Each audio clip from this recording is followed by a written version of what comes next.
सात दिन सात बेरी लेता, साखी हो साखी मल्लाहवा के बेटा। हफ्ता में 7 दिन 7 बेरी लेता, साखी हो साखी निसदवा के बेटा।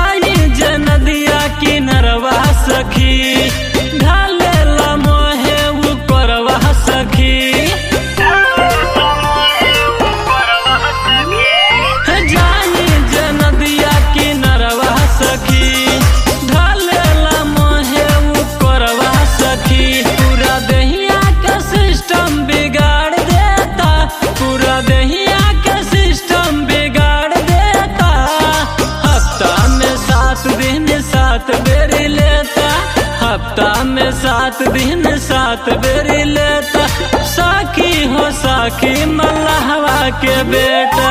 हफ्ता में 7 दिन 7 बेरी लेता, साखी हो साखी निसदवा के बेटा।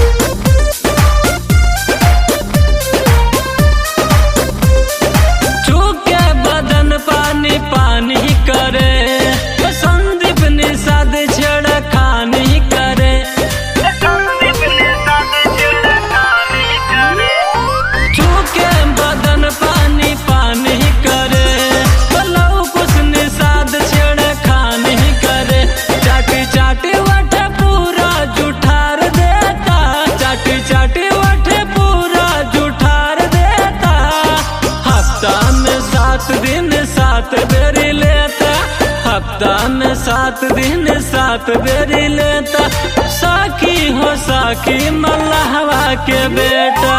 हफ्ता में 7 दिन 7 बेरी लेता, साखी हो साखी निस